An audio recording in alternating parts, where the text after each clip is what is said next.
Welcome, everybody. This is the CyphaDen Chat. I'm your host, Taiyamo Denku. I got my homie Roman with me. And tonight, special guest. He might even do some kung fu type shit in the background while we're talking to him. I'm just playing, man. We got Jimmy Ace Lewis in the building. What's going on, man? It's going well. How you doing? I'm chilling, man. I record I record earlier in the week, but it's always I don't know why I do it, but because I always do it right after I get off of a 12-hour work shift, which is terrible. Mhm. But I think my motivation is that I get to talk to cool people like you. Well, thank you. So yeah, man. So you've been performing or in a part of the world you're in since you were 3 years old. Is that a real Yeah, reality? yeah.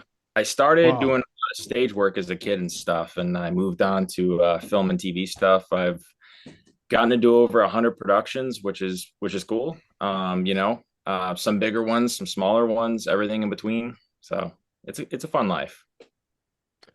Yeah. Is it so? I mean, you're kind of um upstate New York. Is that where you're from? Upstate? That's where I'm from originally. Yeah, yeah. I was born in a town called Binghamton, raised in Harpersville a little bit, and I ended up moving around as a kid a lot, and I lived in South Carolina for a little bit, and I live in the Atlanta area right now. And there's a lot of work here. Um, I've gotten to do some really cool projects around here. Although I will say the irony is I was always coming to Atlanta for jobs, and now that I live in Atlanta, I'm always going somewhere else. That's the irony. But Yeah, man. Uh, it's funny you say Atlanta. My homie that I went to high school with, I don't know how much acting he does anymore, but he started out as like model stuff up mhm, in New York City, and then he did like a little bit of actor works, but he got most of his acting work when he moved to Atlanta. So it's mhm, I I I guess like you said, there's a lot of work out there now. definitely. Uh, do you like it out there more than um I mean, or since you were raised in Yeah, upstate New York, did you like it better there? Or do you like it in the big city? I miss the food. I miss the food in New York. There's a lot of really, really good food in upstate New York and just the entire state in general. Where I lived was kind of between Canada and the city, but there was a lot of Italian influence. There was a lot of just really good food everywhere, a lot of local spots. Where I live now, it's a lot of chain restaurants and stuff. I haven't really found a lot of good food yet. Maybe I just haven't looked at the right places, but I miss the food. I don't know. I feel like my vibe fits a lot more in New York sometimes. So when I go up there for a visit, I feel more at home, if you will. I got a Mm. lot of family history there and stuff, and up in just the whole state of New York. My sister lives in Manhattan right now, so she had to go back because she wanted to. So yeah, it's cool though. I Weather's feel better. that. Is Oh yeah, well yeah, of course, of course. Yeah. I mean, we're in Wisconsin, man. Like it's still Mm, fucking. We had like maybe 2 or 3 70-degree days yeah. since the year started. Like it's Oh yeah. you know Yeah. the I got. the freezing point, or like what did one of the famous movies that talks about Wisconsin is what when Leonardo DiCaprio talks about Wisconsin in the Titanic movie, right?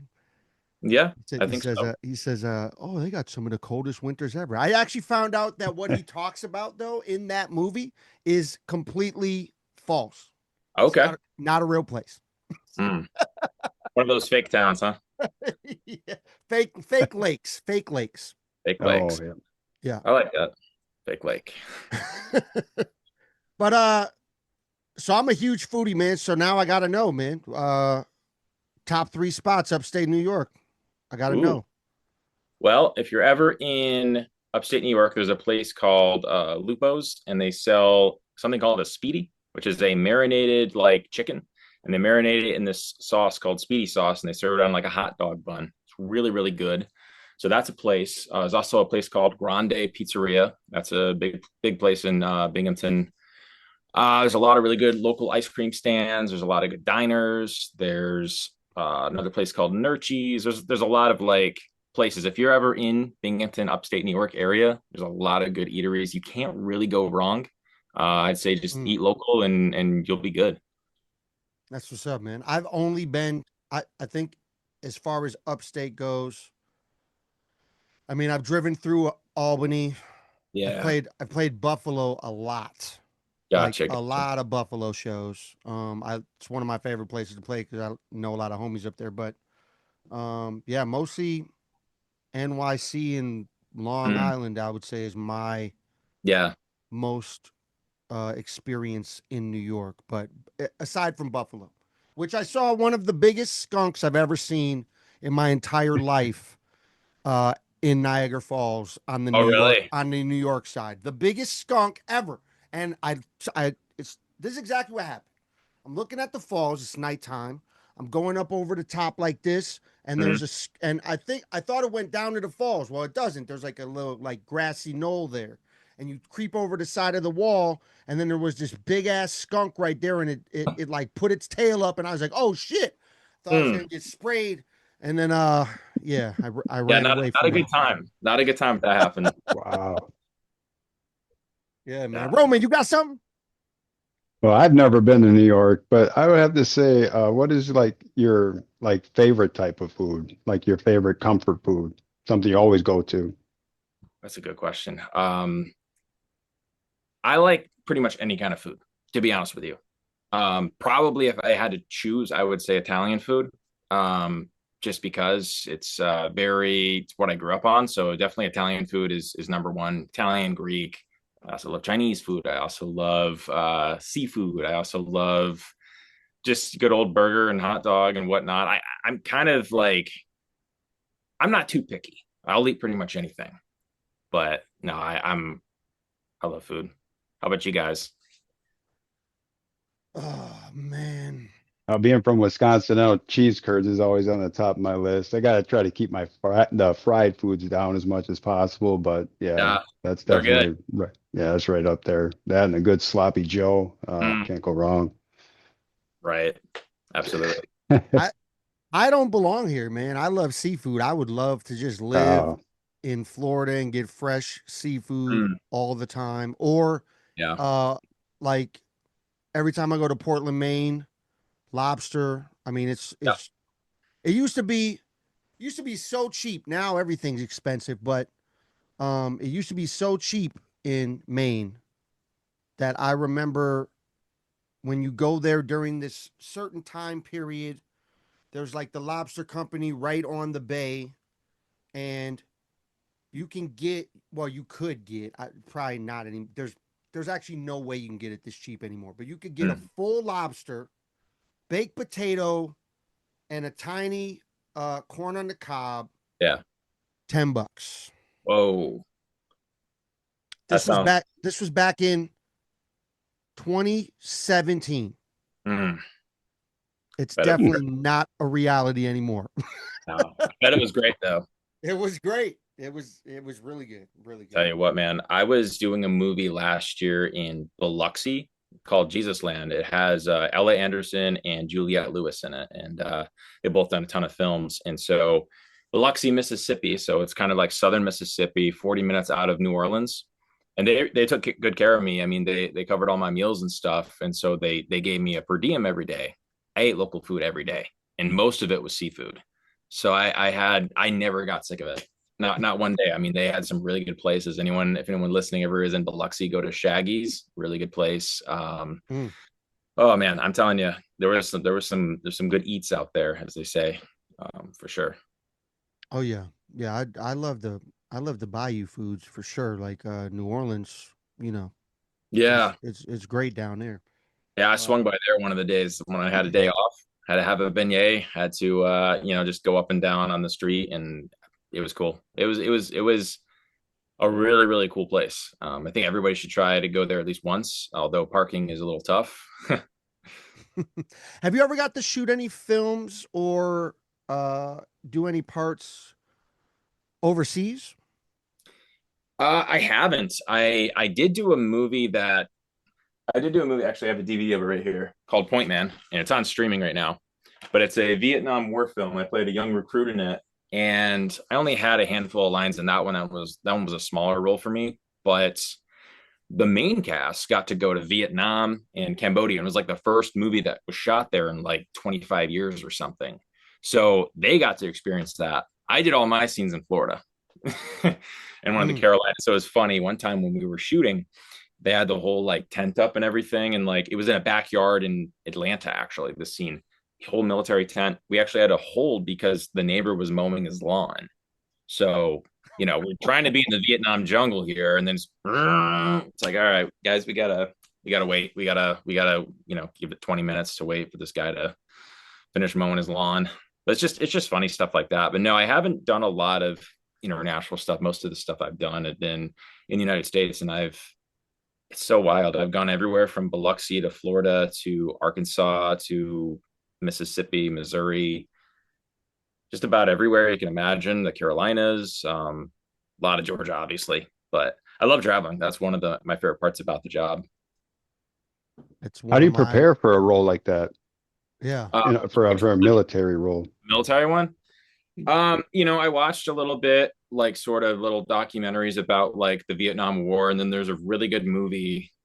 I think it's called Platoon, and Oh yeah, yeah, I that's a watched great that. one. That was a really good one to kind of get in the right headspace and Oh yeah. hearing stories from other people and what it would be like to kind of get to be a young person being thrust into this situation. It was not pleasant for anybody. Yeah, it was interesting. I'm not like a method actor, so I know some people really take that stuff really serious, and I worked with actors like that where they don't want you to talk to them on the set, no refer to them. I'm like, I'm Jimmy between action and cut. I'm this character, but I'm Jimmy otherwise. Oh, cool. All right. That's what's up, man. Um, I was gonna say, I also love traveling, which is what I've gotten to do doing music and Nice, hip hop. Like, cause I've been rhyming for 30 years, dude. That's awesome. and yeah, it's basically taken me a lot of places, which has been cool. But yeah, travel is definitely on my list of things. Although these gas prices, though, right now are kind of crazy. Yeah, yeah, man. But you saying that you've basically gotten to go to all these places Yeah. acting here is it's cool to hear that because actually I'm cool with an actress in uh England Okay. that is part of that. I don't know if you're familiar with the realm of like the horror Disney realm that's kind of started. So she was in like the Winnie the Pooh Blood and Honey movie. Oh yeah, yeah. Yeah, so she was in that and Cool. she's acted in all these places over there, but not in Yeah. the US. So it's like Gotcha. it's like the Gotcha. it's Gotcha. like the Yeah. thing, you know what I'm saying? It really is sometimes too. I mean, and they're filming these things everywhere. I know that there's a lot of productions that I know like the Marvel used to film everything in Atlanta, and now they're filming in the UK. So things kind Hmm. of move around too. Do you have a dream type of, I don't want to say role, but franchise that you would love to be a part of? Oh yeah, yeah. There's a lot of them. I mean, is a general like rule anything that's sci-fi, superhero, action related, things like that. It's kind of like what I grew up on, what I love, that type of stuff. I mean, also just doing some character driven scenes and really like how can I put this? Anything that's sort of like a character drama would be cool too. Just something that's very much about this character and their growth. And but I mean, I want to play Nightwing. That'd be awesome on Mm. DC. That'd be cool. There's a lot of roles. I grew up watching and reading a lot of different like comic books and superhero stuff and whatnot. So anything like that is really up my alley. I actually wrote my own superhero book. It's called Enter the Power Surge, and Oh, so cool. that's on Amazon. And we actually did a feature film version of it that I wore a lot of hats on that. I wrote it, I directed it, I built sets and props for it. I hired like a crew for everything else, but it was an intense shoot. It was great. A lot of practical effects, a lot of cool stunts. We're in post now. We shot about a year and some change ago, maybe a year and a half ago, and we're looking like it's hopefully going to be released. I'm thinking maybe early summer. It's kind of the plan. But that came from that love of superheroes and stuff. And it's a character driven story. Takes place in the 2000s, and it's about everyone that's in it is like a poor person. Like I've seen enough superheroes that are billionaires. I'd like to see some poor ones. I've seen, we got Spider-Man, but I mean, I think there could be some more people that are struggling with money. I mean, one of the characters is homeless. Another one's trying to afford a life for him and his brother, and he has to steal to buy his brother's medication.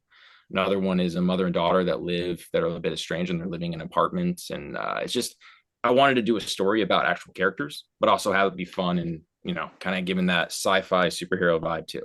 So It's awesome, man. Roman, you got something to touch Yeah, on it? that's really cool. What is some of the work that you did when you started at 3 years old? Like, how does that, yeah, you yeah. know, It's a lot of stage work. My mom was doing a play.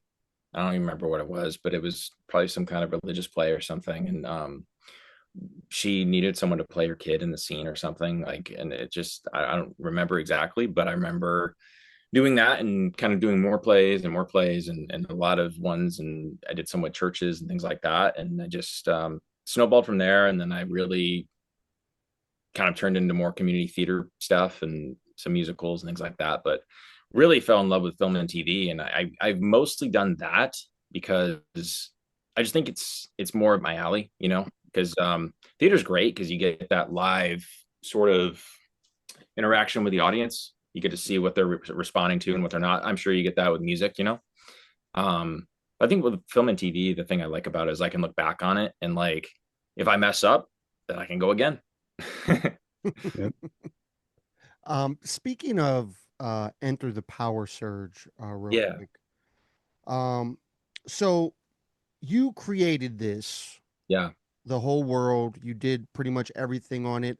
I'm curious how it works in the world that you're in, as far as being able to get your own idea and creation out into the world so the masses can see it. Because obviously we know there's the big Sure. corporations, right? Yeah, yeah. But how do you get your stuff and push it out there in the world that you're in? Well, that's a good question. I think like because we've done other films with the production company, which is The Stalker and Stalker Part Two, which are on Amazon, Tubi, Roku, and we got a couple names in those as well. But I think like that's kind of the problem a lot of independent filmmakers face is you got to get somebody to see it. You make the thing, you put the time into it, you got to get someone to see it. So I'm definitely going to be doing a lot of promotion. I've looked into buying some electronic billboards and doing some social media promotion and things like that. And hopefully, word of mouth, enough people see it, try to get some different review sites to pay attention to it and whatnot. Because I know that like I don't have anywhere near the budget that some of these big guys have. Like what I spent on my movie, they don't even spend that on their catering. So I mean, Hmm. it's a totally different ball game. But I think where I was seeing, how can I put this? I wasn't seeing stories like this coming from the big studios, and it's like, okay, I can't have bigger explosions or bigger names or different things like that. But I'm not seeing from a lot of them. I'm not seeing a lot of character driven stories about people that are, financially broke, but still trying to do the right thing and still trying to put good in the world. I wasn't quite seeing a lot of those. So I was like, okay, here's a void. Here's something that maybe I can do. Maybe I can try that. And you know what? It might flop or it might be a success. I don't know, but you got to go for it in life. Yeah, man. Um, I love it. I look forward to seeing it, man. I like the idea, like you had mentioned, um, you know, regular people as superheroes, basically. Yeah, Is I like that because just the idea in itself is cool, man. Because um, I wouldn't mind being a superhero, man. You know what I'm yeah, yeah. No, it's fun. I got to do some of like the Power Ranger web series stuff that I've been casting. That's been fun. It's totally different though. Power Rangers is very, very big and broad, and this is more, character driven. So I mean, kind of playing, I guess I've gotten to do a few superhero gigs here and there, but that's kind of why, as a kid, why you get into it. You want to be that guy, and I'm doing everything I can too. I do a lot of non-superhero stuff too, of course. How does the Power Ranger thing come onto your table or your desk? Do you audition for something like that? Did you talk to some people or people you knew? Yeah, that's really interesting. So I do two different Power Ranger, two. I don't know why I did three. Two different Power Ranger productions. One is an audio drama, which is called Power Rangers: The Audio Drama. It's available wherever you get your podcasts and things. It's a fan production of a serious retelling of the original Power Ranger story, and that has a pretty good sized fan base. A lot of people respond to it and whatnot. And then where I play the Black Ranger, it's called Power Rangers Legacy. Parts 1 and 2 are on YouTube. It's more in line with the original sort of Power Rangers, how Power Rangers are. It's more in line with that sort of more broad approach. And so I got that from, it's funny, I read for, was it at the time Nickelodeon was doing Power Rangers, and I read for them and I didn't get it. I read two different times. And then I saw a Facebook casting for this guy that was doing his own like independent fan production of this Power Ranger thing. And I thought, okay, cool. It sounds fun. Why not? And it's this guy in Chattanooga named Jeff. And he's also our Blue Ranger on that. And he directed it and everything. And so responded to a casting call. I auditioned for the Black Ranger and the Red Ranger on that. Ended up getting the Black Ranger, and did a lot of behind the scenes stunts with the Red Ranger. We basically did all the stunts and coordinated all the fight scenes. And so he did more than I did, but yeah, it was cool. I mean, just like with any other gig, you audition and you hope to get it. And if you do, then you get to go on the adventure. And if not, well, get them next time. What's up, man? Roman, you got something? Yeah, what's like the most like valuable or say most unusual piece of direction you ever received in your career? Oh man. I there's a few there's a lot of good direction I've gotten. I think just in general, there was a guy I worked with named Matthew Ewald. He was in the first Stalker, and he also back in the day he was on a show called Galador, which was a Saturday morning kids show, and they had like a Lego toy line and everything. And I knew him from when I was a kid, and so I met him, and he had a big like lull in his career.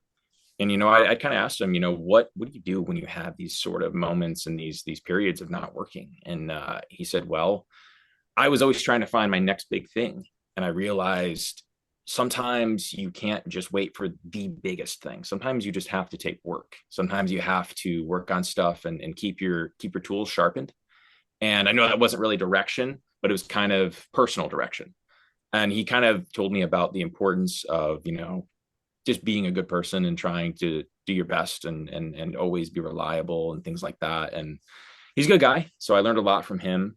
But I mean, as far as direction goes, one of my favorite memories that comes is this is something I kind of learned that I've brought into when I direct, which is there's a guy named different Jeff, but I was doing a Disney Plus show called Something Bit Me, and we shot it in West Palm, Florida. And I'm in the water at a Boy Scouts camp for about 12 hours. And, it's hot Florida sun, and I got a pretty bad sunburn. But the director came in there and into the water with me. He wasn't like out on the shore. Like he was like, we're in this together kind of thing. And I know that wasn't really direction either, but just seeing him kind of say, hey, I'm in the trenches with you. And in other words, solidarity. I don't want to put someone through something in one of my movies that I wouldn't want to go through. Or let's say it's really cold out and someone's in a t-shirt and they don't want to be in a t-shirt. Well, I'm not going to stand there in a jacket if I'm off camera. I'm going to be like, you know what, screw it. I'm going to get in my t-shirt too because I'm putting this guy through it. And that's kind of something I learned just to, I don't know, like that sense of camaraderie, being in this together. And I would never make someone do something I wouldn't want to do. So I guess kind of weird, but it's kind of a weird way for me to answer that. But something I took from that sort of experience. Yeah, no, that was perfect. Perfect.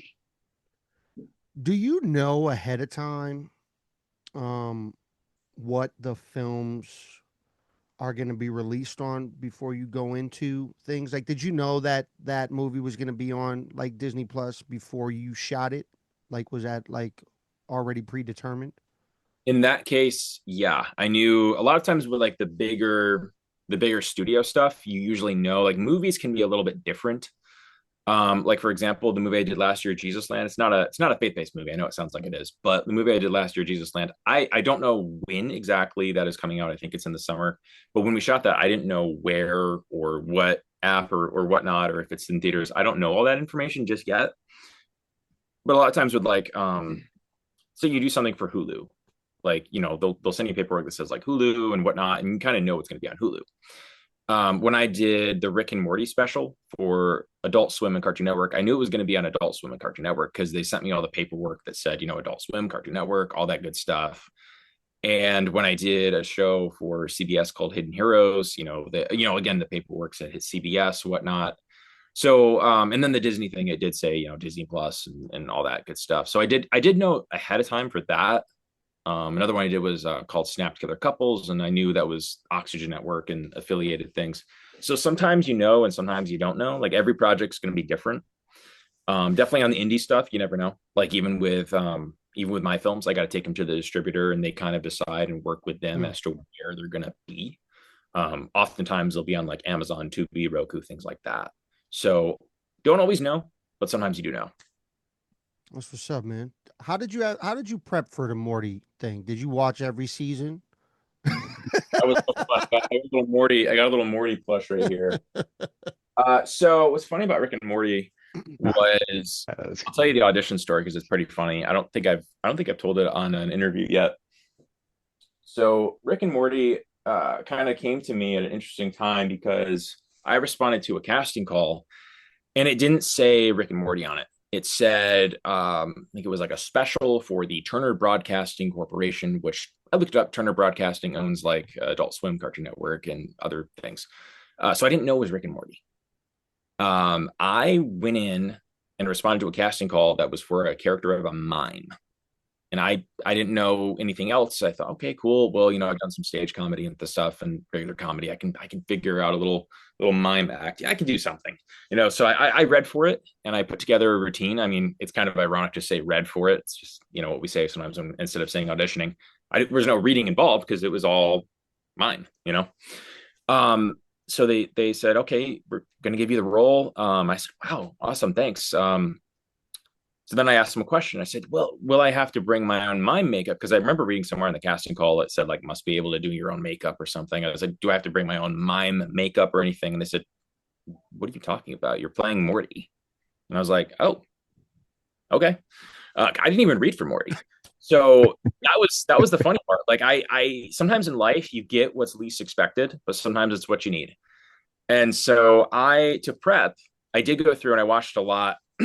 It was like a lot of because they actually told us they were like, don't worry about doing the voices, just do it in your regular voice. So I was like, I got to do the voice. I didn't say that to him. I just did it.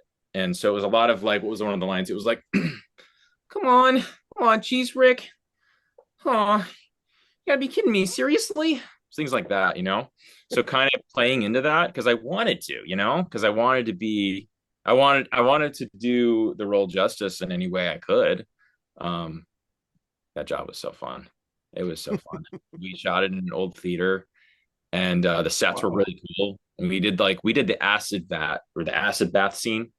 And so we're jumping into this fake vat of acid. And so I watched that clip about a million times. And I don't know if it came in the final cut, but like different points when the cartoon character blinks, I tried to blink at those exact moments. I tried hard. So I don't know. I'd love to see a mashup someday of it, but it was the prep work was it was fun and it was just practicing the voice, I guess, because I do a lot of different like voices. So that part wasn't hard for me. That was fun. Wow, that's really cool. Yeah, where does that come from? The doing different voices or discovering that you're able to do voice work like that. I think really just kind of goofing off with your friends and having fun. It's just a lot of like, hey, who can do Hank Hill? Well, my name is Hank Hill, and I sell propane and propane accessories. Bang it, Bobby. Doing a lot of that, and I can do like a column impression. I can do some other impressions, and like That was so. on point. Oh, thank you. Wow. What is that singing noise, boy? It's things like that that like I don't know. I think I just always did silly voices with my friends and things like that, and just tried to. We used to do a lot of prank calls. I think that's really probably the root of it. I would just call Walmart, Stark 67, call Walmart and ask, Do you know what a hammer is? Well, that's what I want, a dang hammer. Now, where would I go? I'm looking for a tap and die on some WD-40. just I don't know why, but when you're like, I don't know, in middle school, high school, it's the funniest thing, and that's what you do. And I guess that's where the voices come from. I wish I could do even more voice acting. I have read for some cool voice jobs, but hopefully I'll get a chance to do some more voices in the future. Yeah, man. Roman, you got something? Yeah. Have you ever done any work for, video games or anything like that at all? Video games, I did do like an indie interactive game. It was for this, was it? I think yeah, it was like an indie interactive game. It wasn't like a big release or anything, but it was some kind of like interactive game where there's like a lot of pictures and videos and like choose your own adventure type of thing, I guess. I'm not really sure how to describe it, but it's for this company, and I think it was Romania. It was pretty random, but the guy's super nice, and he and I have actually stayed in touch, but I haven't done a ton of video games.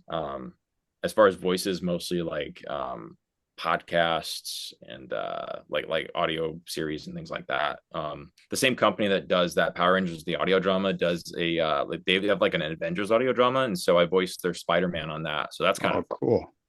yeah, it's just like a little project, but it's got a lot of good production value. And so actually one of the guys on that, his name is Joey Sorless. He does a ton of voices. He did like voice in Final Fantasy. He did a bunch of different animes, and he's really taken off. But he and I are really good buddies. Cool. It's dope, man. I mean, Roman probably asked you that because we actually do a side podcast called Crack the Code. It's like a video game podcast. Oh, cool. That's cool. Yeah. Yeah, it's I mean, we're Yeah, gamer that's all. we're gamer nerds a little bit. Yeah, that's all right. That's not bad at all. I Uh love I love a lot of so classic games. so Jesus Land. Yeah. So I grew up on Juliette Lewis, lots of movies. You got a story, man, working with Juliette Lewis on that movie? Nothing specific. I didn't really, unfortunately, my scenes weren't with her, but Mm.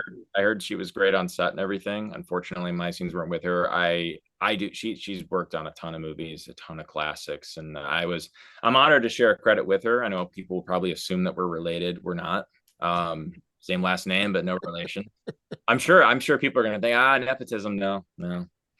But no, I don't have a story of working with her, but I heard she was great. I hope I actually get to actually work with her in person someday. But at least I share a credit with her. Yeah, What that was your role? What was your role in that movie? I was a bully. Yeah, I was a bully. Yeah, I play a pretty mean and nasty bully in the film, and it was cool. Like it was kind of like a redneck bully, so it was interesting. Like I was driving around in a truck, and they gave me like fake like chewing tobacco to put under my lip and stuff, and it was like tea leaves. It actually tasted pretty gross. Um, but it was gosh, that was one of my favorite jobs, honestly. I mean, just getting out there and like because Biloxi is like a big like beach casino town. There's free parking everywhere. Good, the food is cheap and it's good. Um, yeah, no, it's cool. They even have a grocery store that sells Fago soda, which is really hard to get by me, but cool place really, though. really, Yeah, it's Yeah, hard it's to get everywhere. down there. It's everywhere I- here. Well, yeah, you gotta think though, Roman. We're in Wisconsin, which is right next to, like, right by Detroit, Yeah, which is where that's that's where it's from. well, yeah, because it's like a juggalo thing, man. it is a Oh, I didn't juggalo. know that. Yeah, Oh, I yeah, didn't know. I didn't even know that. Oh, that's crazy. See, learning new things right on the podcast, buddy. yeah. No, but uh, Uh, actually, how it's a pretty good soda. how my well, you know what? My daughter introduced me to my favorite type of Faygo soda now, and it's the cotton candy one. Oh yeah, that's the good one. That's the good one. Oh, I never was even heard of that. Wow, I got to try that one. Bro, cotton quick candy. trip down the street from the job, so you gotta go. I'm telling Cotton candy is where it's at. It's apparently hard to find in some areas. Like my uncle who passed away sadly, R.I.P. Uncle Rob. He was a big Juggalo, huge ICP fan. He loved Fago, and so when he moved to upstate New York, I guess it was really hard for him to find it because he could find it in Pennsylvania. But I was staying with my aunt last year when I went up to visit New York, and so I brought her a whole bunch of Fago, and she just lit up. She loved it because something they kind of had together. But no, I like Fago. Honestly, it's affordable. It tastes good. Please sponsor me, Fago. my favorite thing to get in Pennsylvania, where you barely find it in many other places, is Rita's Italian Ice. Oh yeah. That, No, yeah, that's a good place. that's like my go-to anytime I'm out there. Like, but I gotta hope that I'm touring there in like either the early fall, late spring, or summertime, because otherwise it's closed and it's not open. You know what I'm saying? Yeah. But yeah, definitely my favorite thing. I like my daughters were clowning me because we went to I took them to Hershey Park in Hershey, Pennsylvania, Oh and yeah. they had a Rita's right in the park. And I'm telling them, I'm like, oh my God, they have this here. You have to try this right now. And they're like, why? What is this? Blah blah blah. They're like clowning me and shit. And I get it. They liked it a little bit, but I'm like all over the shit. And then like the next day, I'm like, we have to find a Rita's that's right by the hotel. And then I like looked it up and I found it. And they're like, why do we Nice. got to keep going to Rita's? I was like, well, it's for me now. It's for Yeah. me. There you go. It's a good place. Please sponsor Um, us. how long was the how long again was the shoot for Jesus Land? Well, I think they started filming in February, and then I think they finished in I want to say early May or late April. So it was a decent sized time. But I was for an indie film. But I did my scenes. I was there for like 2 weeks. I only worked for about 4 days, and I was curious as to why, but they had to have me try on the costume first and make sure that it actually fits right and everything. And I had to do a bunch of different outfits. Like they had me in overalls one, and I was just like, nah. I looked at the costume. I was like, I don't know if that's the right fit for that one. Was it Oshkosh Bagosh? What's that? That's a pair of overalls from up in Wisconsin. Okay. Another maybe we'll get a sponsor there too. But no, I was like, man, I had these overalls. I looked like I would have come out of like a cornfield in Iowa, like a cob in my hand. Like it just didn't look right. Because the movie takes place in Indiana, and I was just like, I don't know. So that wasn't an option. So they had to try different things on and whatnot. So I understood that. So what was great about this production was, they told me they were like, hey, we'll cover this hotel for as long as you need. And I was like, all right, that sounds good with me. So I could shoot, I could probably still be there. No, I could have been there a little longer if I wanted to. But I was there. I worked for probably, I think it was around 4 days, and it was fun. It was a really good experience. It was one of my favorite gigs, and I'm really looking forward to it coming out. I heard rumors. I think it's July they want to release it, but I haven't gotten the official like confirmation yet. It'll be on social media whenever it is. Is that so? You don't know yet if that is that gonna. You don't know if it's gonna be a theater release or anything like that. Like you. I think, I mean, I can't, I'm not the one that gets to say. I think it might. I think there's a good chance that it might go to the theaters. I'm not in charge of that stuff, but I think it might. There's a chance. Like in Dumb and Dumber, so you're saying there's a chance. Uh, yeah, no, I think there's a chance of that, and it'll definitely be out there on streaming for sure. But it's a good movie. It's a good story. Really, really solid cast, and it's a good script. I mean, the girl in that she just played Hugh Jackman's daughter on a movie called Song Sung Blue that came Mm, out a few months ago. But it was Kate Hudson and Hugh Jackman. that's So based. That Hugh Jackman came to Milwaukee to promote that because that movie takes place in Milwaukee. oh yeah, Because that's right. those people are from here. That's right. Yeah, the Neil Diamond people. Yeah. Cool. Yeah, I didn't get to meet him. I mean, he's like, I don't know, serving ice cream or something at Culver's or something. We worked that we worked that day, Roman. We couldn't go out, man. That was a huge line too, and then it was really cold that day. But he definitely showed up, and that was pretty neat though, because he went all around the different spots. He went to high schools, talked to kids. I mean, he went all over different gas stations, and he was just everywhere, just popping And in then and out, and then talking to people. and then he actually did karaoke with I think the original woman Oh wow, that's awesome. at like some nightclub spot or something. I'm pretty sure Mm. there's a video of that. Seems like But it's actually crazy.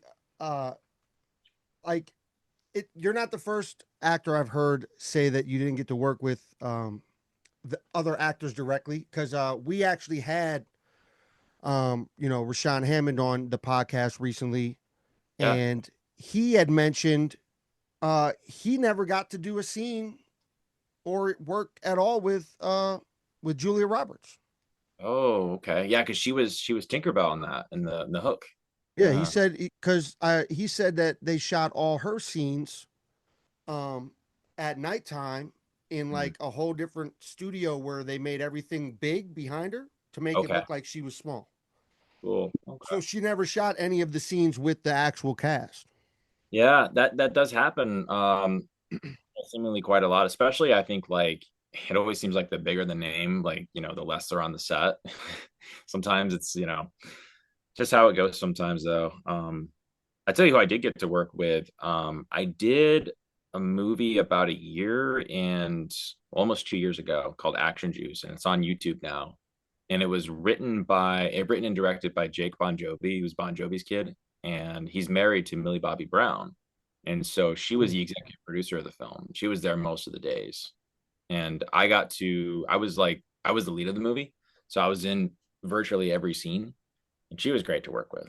She was really, really great. So kind of, off topic, but like speaking of things where you don't get to work with the person, this time I did get to work with her, and she's so nice. Honestly, you wouldn't even know that she was famous, and really, really down to earth, and pretty cool. We just, chit chatted about different things, and she's just a down to earth gal. But sometimes some of the names are great and some of them aren't. But luckily, I've had a pretty good run with the big names I've worked with being pretty cool. That's cool, man. Are you a fan of? I'm just curious, just because you mentioned her. Are you a fan of Yeah, yeah. Stranger Things? Never saw it. I Really? uh, I almost was on it back in season one, and when something gets really big that I read for, I have a tendency to kind of avoid it, which is kind of ironic because then I'm working with her, and especially at the time, being one of the most famous people in the world, it was just, I guess it was kind of surreal. I had never seen her act, but I knew the Hmm. name. People know who she is, and it's kind of cool in and of itself. But no, I never saw the show, and I guess some actors, they love watching the stuff they read for and didn't get. In this case, I sometimes do, but like in this case, I was like, maybe I won't. Maybe I won't watch that one.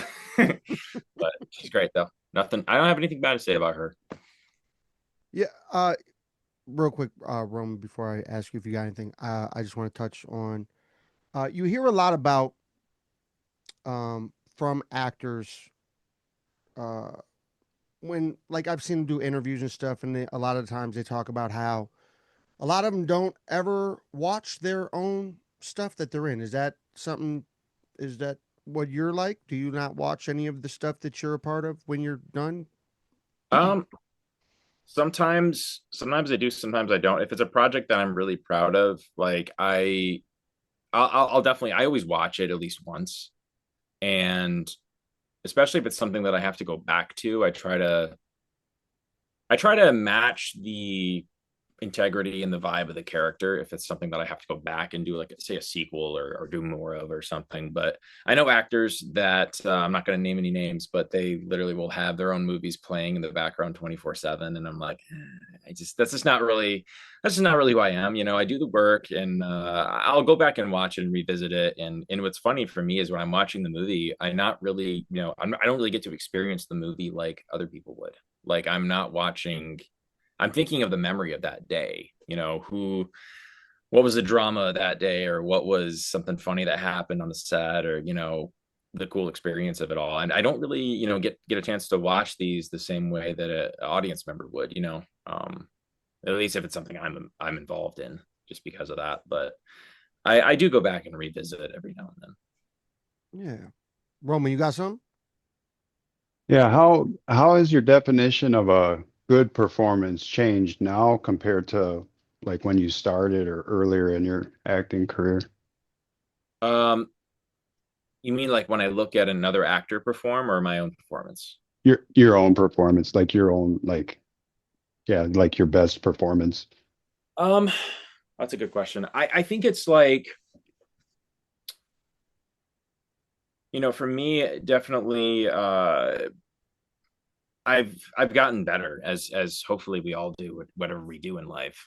I've learned more. I've learned about more subtleties. I've never taken an acting class a day in my life. So everything I've ever Wow. learned about performance or acting, I've learned by watching other actors perform, or even watching myself, like, yeah, why did I do that? Why am I blinking so many times there? Because then I realized that if I'm in a movie or show, they actually don't want you to blink a ton because it can be distracting. So if you just don't blink a lot, so it was like things like that, like, oh, maybe I don't want to do this, or maybe I don't want to lick my lips, or whatever. It's just little things like that I've learned. And then also just, I've definitely, I will say that I've gotten better, as like I said earlier. I think if we should always be learning and always growing, I guess.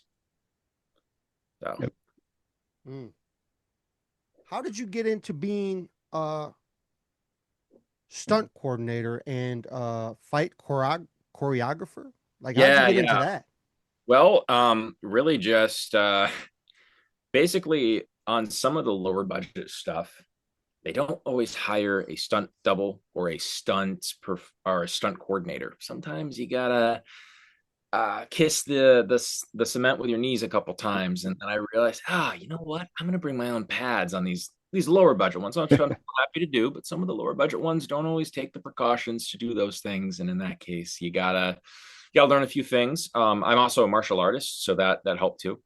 So there's a lot of ways on how to say, like, make a punch or do this or that, and wanting to sell it, because the better that looks, the better the overall product looks.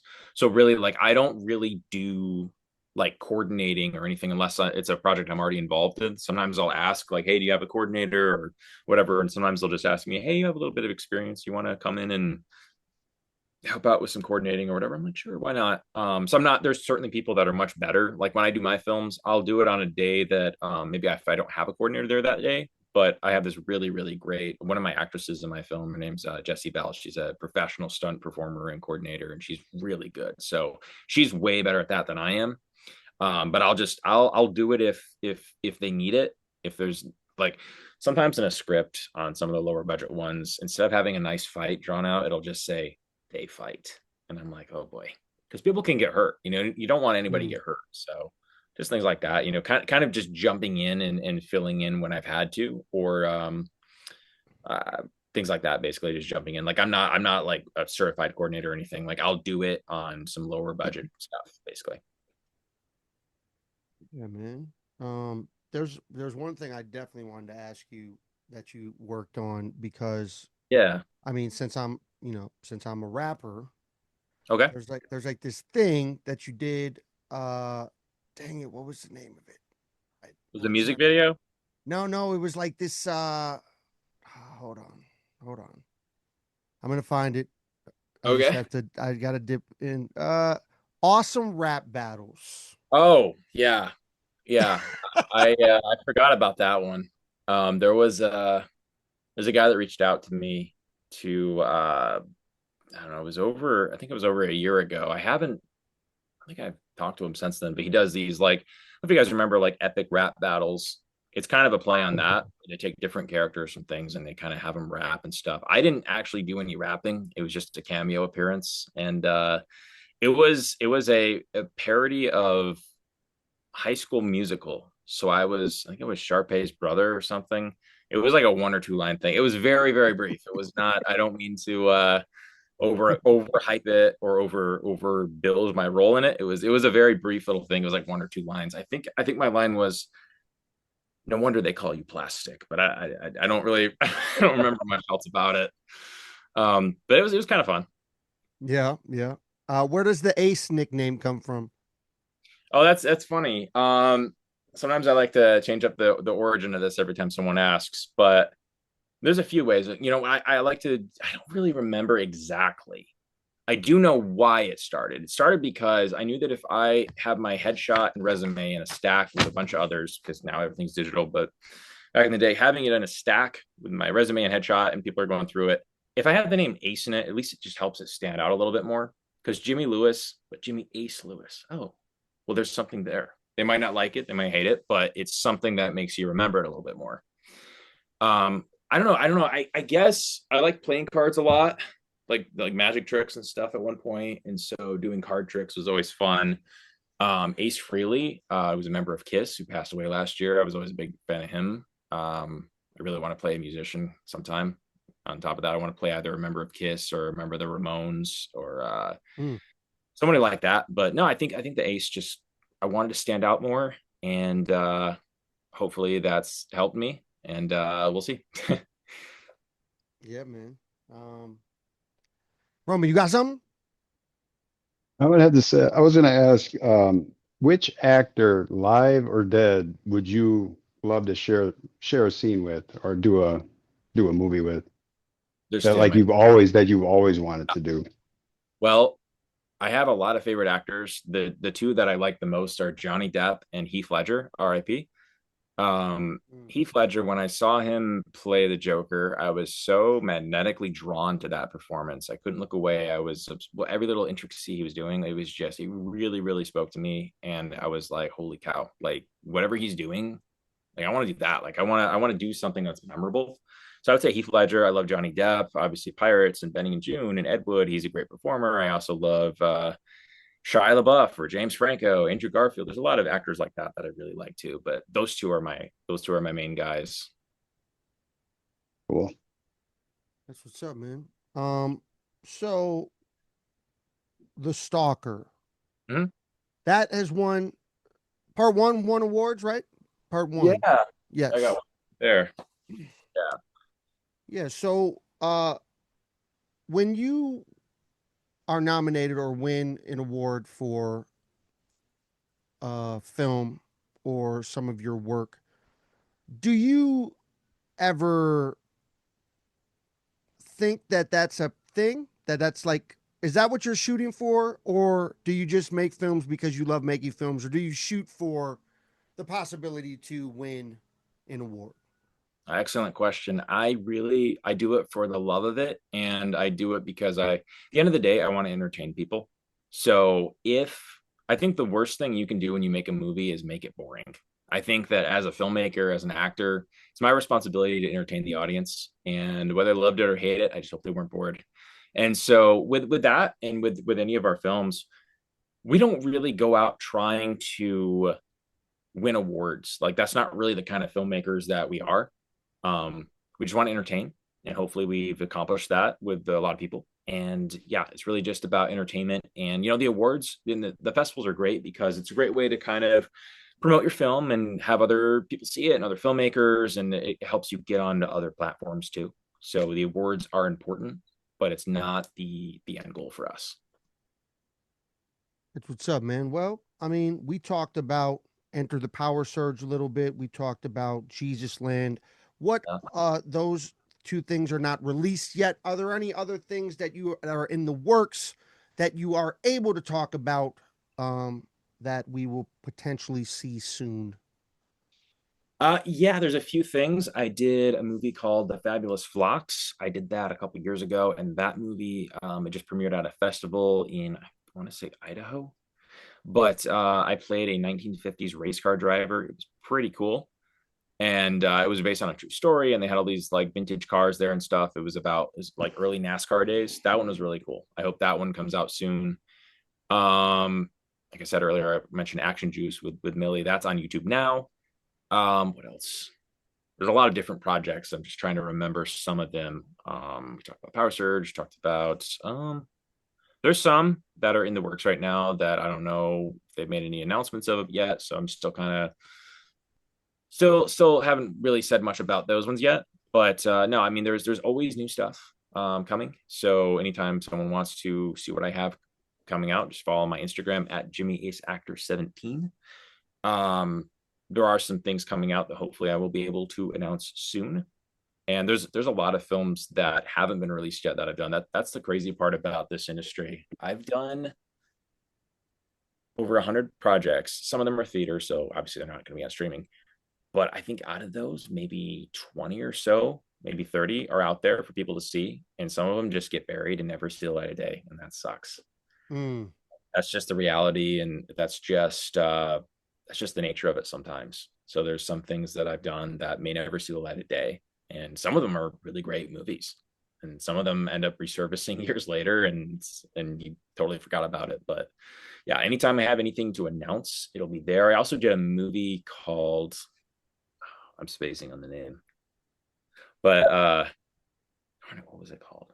Oh yeah, it was called the Hermit of Pickens Nose, which is a weird title, but it is based on a true story. There's a place called Pickens Nose somewhere in the Smoky Mountains or some mountains, and so it's about like this like hermit that lived up there, and it's like it's a period piece, and there's like these dangerous like escaped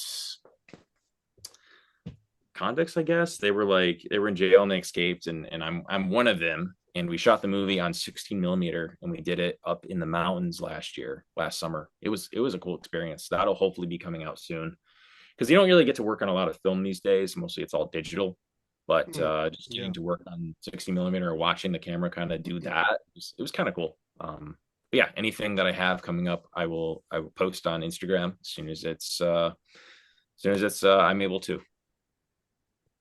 How do you feel about that? About where film has gone, as it's not like how it was back in the day, like with actually using a lot of cameras and a lot of cam work. How a lot of stuff is digital now. How do you feel about that? Well, there's a great quote by Christopher Lee, who don't know, he's in Lord of the Rings and Star Wars and a million other things, but this guy had like hundreds of acting credits. He's been acting since, I don't know, well, he's passed on, but at the time, I mean, he'd been acting for like, I don't know, like 70 years or something. And his quote was, "The craft of acting is not changed. What has changed is the world around us as actors." So the industry is ever evolving and ever changing. And that can be, I don't know. I mean, I really do like a lot of the old stuff. I'm kind of an old soul, so I like a lot of the old cameras and the old film stuff and the old effects. Like my movie, Power Surgery, we did all practical effects on that movie. And a lot of people aren't. A lot of people just do the digital stuff, but I like practical effects. And on my budget, it was more economical. But I think things are ever changing, and there's a lot more vertical content now. Vertical short forms is the thing. It's like these companies, these Asian companies come in and they make these sort of like soap operas. I did one of them called My Hockey Alpha, where I played a werewolf. But they make these sort of like micro dramas, they call them. Their own things are like 2 minutes long, and they're really good. They had like 20 million views on them and counting, and they're really, really big over there, but they make them constantly. And they've popped up a lot in the past couple of years. And, it's a different beast. And sometimes it's a little strange seeing the industry change, and you got to kind of adapt with it or get left in the dust sometimes. But I feel that, man. So yeah, Roman, you got one last question? Yeah, what was that like just for the Rick and Morty role? Like, I know you kind of explained getting into that character, but like, just how did you approach? I mean, you weren't prepared to approach that. So how did you actually like, how much time did it take to actually get that role down? I'm trying to remember how much time it was between being cast and actually shooting it. I want to say maybe I had like a week, maybe a little bit more. But I really hit the ground running because I knew a lot of people were going to see it, and it's on YouTube now for anyone that wants to watch it. But it premiered on Cartoon Network, and I knew people were going to see it. I knew people were going to watch it and have opinions, and I wanted to not let anybody down with what I was doing, at least. And I really, really wanted to do it right. So I did. I watched a lot of Rick and Morty clips, a lot of trying to get the voice down, trying to get the mannerisms, all that stuff. I always joke like for once being not being the ripped guy actually worked out in my favor because it's Morty. You don't have to be ripped. But no, it Yeah, was you nailed it. You nailed it though. thank you. I gotta tell you that. So I appreciate it, man. That means a lot. And it was a lot of fun. It was a lot of, hey, I don't have a lot of time, but I'm going to dedicate the time I do have to get this right as much as I can. And if I did or not, it's all up to the audience. But I enjoyed doing it. And it was one of my favorite experiences just because you're doing something that's like it's a cartoon. I got to meet, I think it was the vice president of Cartoon Network that day. Like it was cool. They had these giant storyboards. I have this green screen behind me. It's just huge storyboards of it's about that size. That's why I said that. But it's huge storyboards of like the animation and what they wanted to do. And it was so cool. Like it was just wild because they had all the different costumes from the different sketches that were on that special there, the giant pickle Rick, and they had the cockroach, and like they were all just kind of sitting there. And then I remember when I got there, I saw these like giant paper mache heads of Rick and Morty, and initially I was like pissed because I was like, oh geez, they're gonna put me in this paper mache mask and no one's gonna see my face. But that was for another segment because I didn't know about that segment. But I was pissed. I was like, oh man, like they're gonna. I didn't say anything, you know. I just wanted to still be good and cool. But like yeah, I was pissed for like 10 seconds. And then I realized, no, they're going to see my face. Cool. Cause you know, I was working on the mannerisms and stuff and I just wanted that to come through, but hey, it worked out. And, I don't know if I'll get to do any more Rick and Morty stuff or not, but hey, I did it and that's unforgettable. And, I've been invited to I've done a couple of, conventions here and there, not a lot of signings, but I'd love to do more of those and it's kind of it's been a gateway to get into some of those. So hopefully some people want to invite me to their cons, and I'd love to do more of those. That'd be a lot of fun. yeah, you definitely hope you can definitely land a Nightwing role. You would fit that perfect. Thanks, brother. I hope so. Hey, Yeah, I'm training for it, so I hope so. I hope I get Nightwing or you know one of the Titans or something. I love it. So those characters mean a lot to me. So if I get yeah, something like that someday, that'd be great. I know a yeah. friend of mine. Well, it's not official. He's doing a Batman Beyond fan series, and so that was a great cartoon. So he cast me as Terry in that, which is those that don't know, he's sort of the next. He takes on the Batman role after Bruce is old and retired. So kind of cool. That's But awesome. to do something official with DC would be awesome. Um, hey, you never know. Yeah. I never be doing Rick and Morty and in that special, so you never know. Life has a funny way of working out, you know. Oh yeah. Yeah, man. Before I hit you with my last question, why I suppose I'm gonna hit you with this one first because you just mentioned Batman. I'm curious, uh, how do you feel about um movies that got talked about that we're potentially never see? So like the Batgirl movie, right? It got like archived and we're never gonna see it unless somebody like leaks that shit because Right. because like I was excited about that when it was announced, Yeah, you know what I'm saying? yeah, And Michael then Keaton. Yeah. I think it's heartbreaking for those involved. I mean, you got to think. I think Brendan Fraser was cast as what was it, Firefly? yep, Was he?